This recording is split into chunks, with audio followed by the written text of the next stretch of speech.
रहमान डकैत की दी हुई मौत बड़ी कसाई नुमा होती है। تفوز عندي خوش فصلة يا اخي تفوز والله।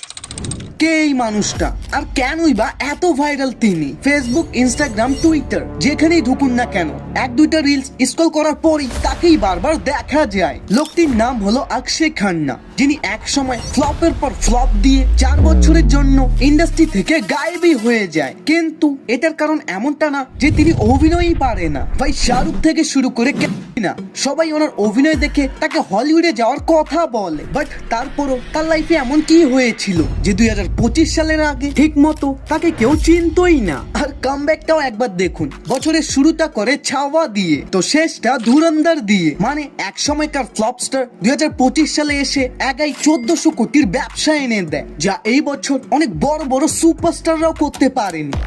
বিকজ ছাওয়ার লাইফ টাইম কালেকশন 800 কোটি, তো ধুরন্ধরের এখন পর্যন্ত টোটাল বিজনেস 600 कोटी। Akshay Khanna is the right person to go to Hollywood क्योंकि उसकी परफॉर्मेंसेस जो होती है mind blowing, unfathomable as an actor. I really appreciate your acting. Vinod খান্নার ছেলে হলো অক্ষয় খান্না, তাই এটা তো আগে থেকেই কনফার্ম ছিল যে তিনি অ্যাক্টরই হবে। যদিও ওইটা আলাদা হিসাব, ক্যারিয়ারের প্রথম সিনেমায় তার বাবা তার সাথে স্ক্রিন শেয়ার করার পর ওটা ফ্লপ হয়। কিন্তু তার অভিনয়ের জন্য তিনি ওই বছর বেস্ট ডেবিউ ফিল্ম ফেয়ার অ্যাওয়ার্ডও পায়। তারপর দিল চাহতা হ্যায়, তাল, তিসমাক খান, হাঙ্গামা, তো এখন অরেঞ্জেবে ছাবা, তো রহমান ডাকাত এন্ড ধুরন্ধর, প্রত্যেকটা সিনেমাতেই তিনি ডিফারেন্ট ক্যারেক্টার প্লে করে অনেক আগেই প্রমাণ করে দিয়েছিল যে বাপ লেভেলের অভিনয় কাকে বলে। তবে তারপর ওনার লাইফে এমন কি হলো যে তাকে 4 বছরের জন্য গায়েবী হয়ে যেতে হয়? मेरा सुपरस्टार मेरा ऑस्कर।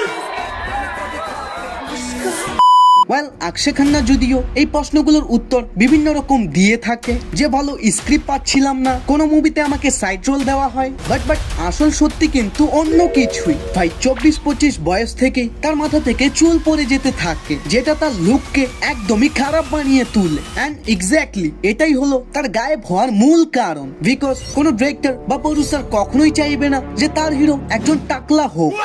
আর তিনি গায়েব হওয়ার আগে লাস্ট হিট দিয়েছিল রেস মুভি দিয়ে, তারপর শর্টকাট, আক্রোশ, নো প্রবলেম, মেরে বাপ পেহলে আপ এবং কি তিসমাক খানের মতো কাল্ট ক্লাসিক মুভিও ফ্লপের শিকার হয়। আই মিন 2008 থেকে শুরু করে 2012 সাল পর্যন্ত তার লাইফের এটা খুবই খারাপ একটা সিচুয়েশন ছিল।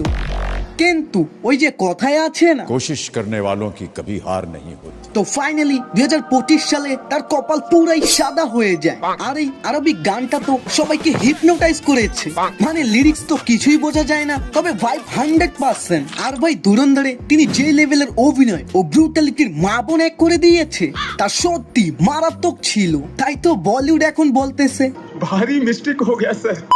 ভিডিও লাস্ট পার্টে আমরা তার কিছু আপকামিং মুভির নাম জানবো। প্রথমেই আছে ভাইজানের কিক 2, যেখানে আমরা সালমান খানের বিপক্ষে অক্ষয় খান্নাকে দেখতে চলেছি। তো আভেশাম 2, দৃশ্যম 3, মহাকালী ও ধুরন্ধর পার্ট 2 এও তাকে আমরা দেখতে চলেছি, but not a lead role, কারণ ধুরন্ধরে তো তিনি অলরেডি মারা গিয়েছে। আই থিঙ্ক পাস্টের ফ্ল্যাশব্যাক দেখানো হবে।